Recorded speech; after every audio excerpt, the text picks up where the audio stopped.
الأصدقاء salam alaikum, bonjour ou bonsoir les amis, j'espère que vous allez bien partout où vous vous trouvez. En tout cas, c'est ce que je vous souhaite et pour le meilleur de toutes les situations, bien sûr. Bienvenue sur votre chaîne Bled Maralibia qui attend comme toujours vos encouragements et merci pour vos conseils ainsi que pour vos gentils commentaires qui nous font vraiment beaucoup de bien. Mais abonnez-vous pour rester très informés et comme il se doit, bien sûr.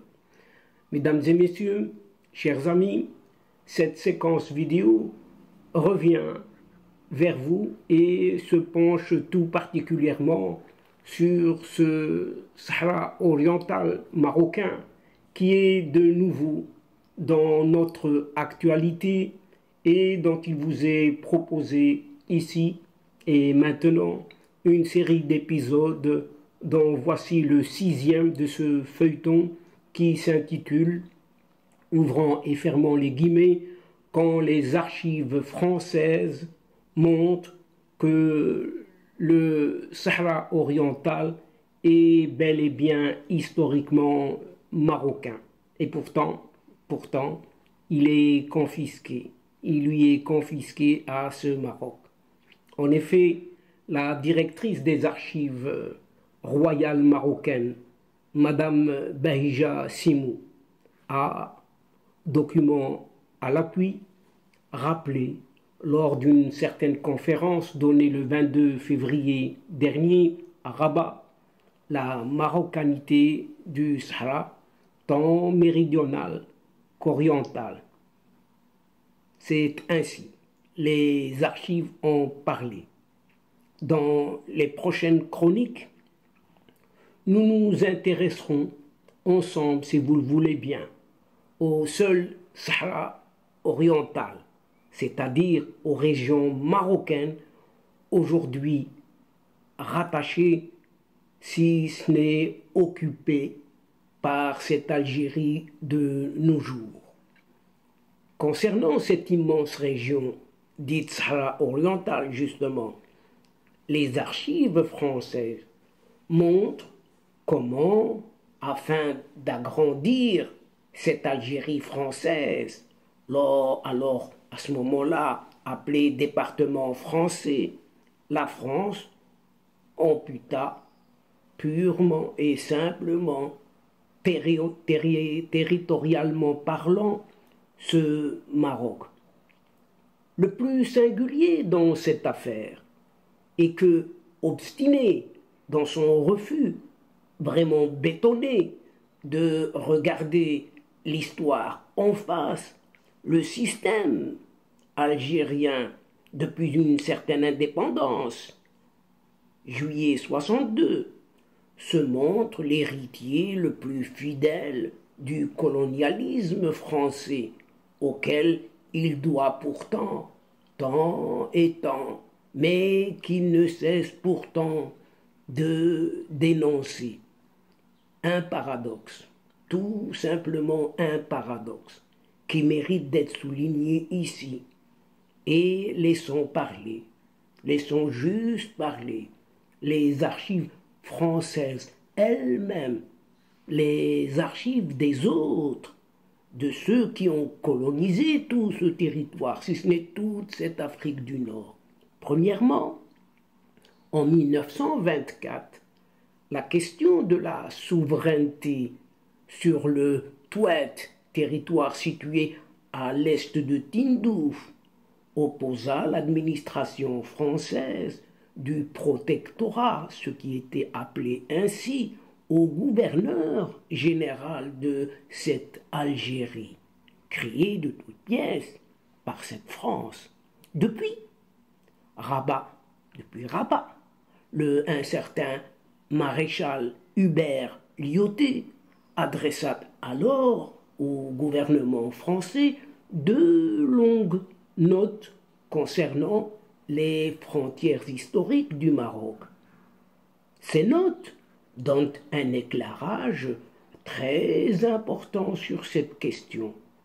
Et dans une des deux notes, datée de Rabat, le 4 février 1924, les services du résident de France écrivaient, ouvrons les guillemets, il n'est pas douteux qu'à cette époque, avant le protectorat donc, l'Empire marocain étendait nettement son influence au sud de l'Algérie et il coupait cette même Algérie du Sahara proprement dit.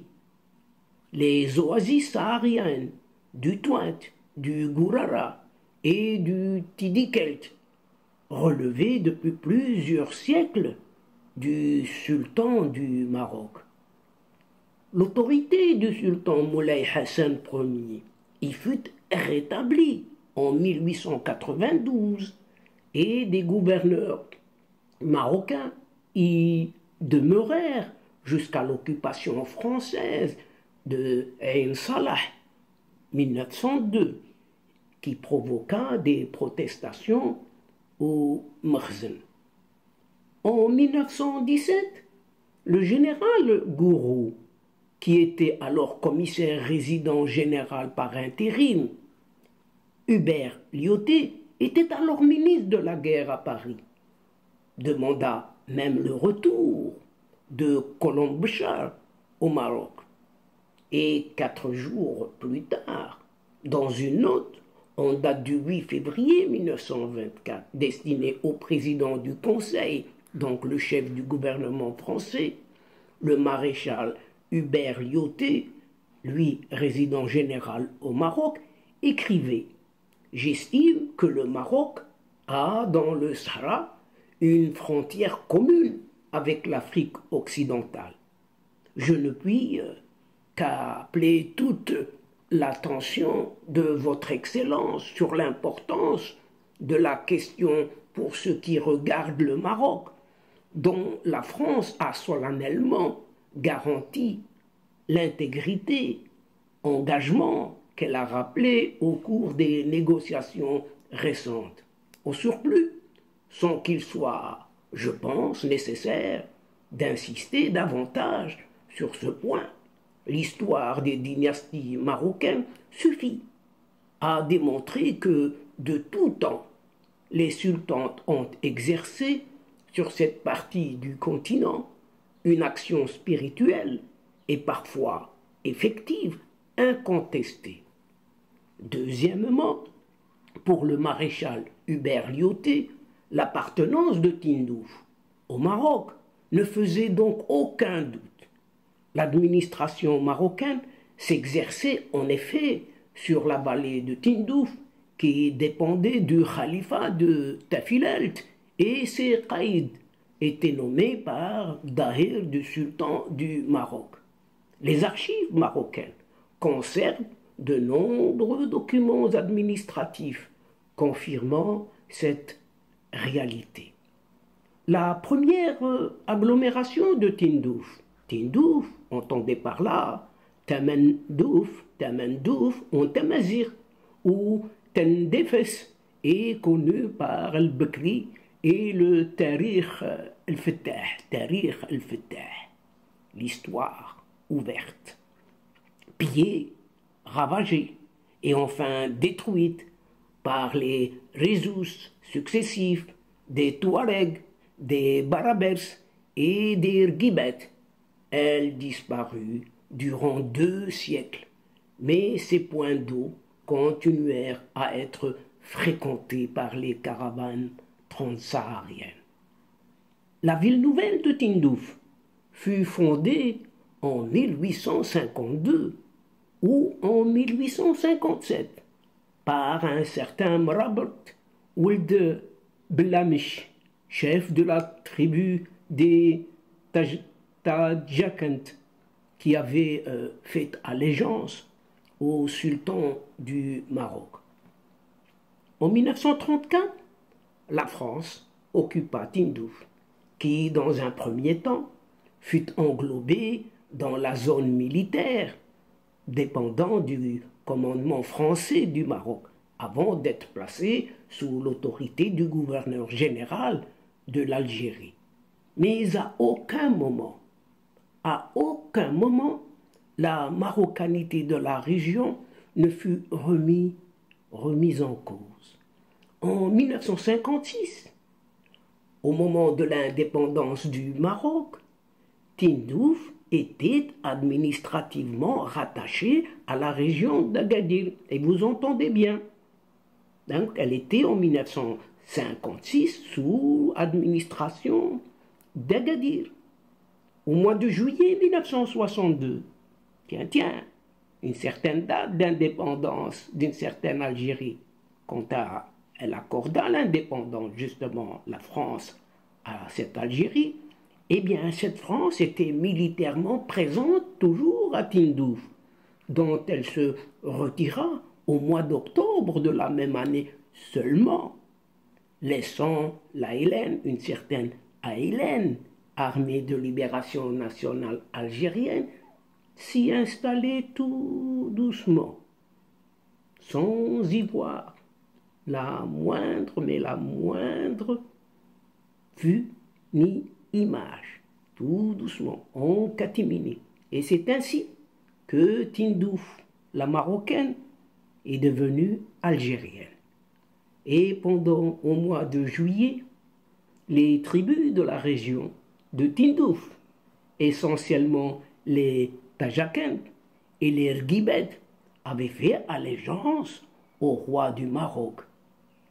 Mais au début du mois d'octobre, quand l'armée algérienne occupa Tindouf, vraiment occupait Tindouf, elle en chassa par la force les représentants du Maroc qui avaient refusé de se retirer.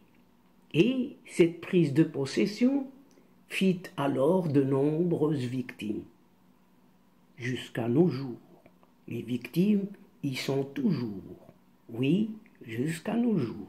Et donc, chers amis, mesdames et messieurs de la chaîne, c'est ici, sur cette évocation historique de cette confiscation qui ne dit pas son nom de ce Sahara oriental marocain, que prend fin cette séquence, tout en prenant congé de vous, tout en espérant vous retrouver avec un immense plaisir et comme d'habitude, bien sûr.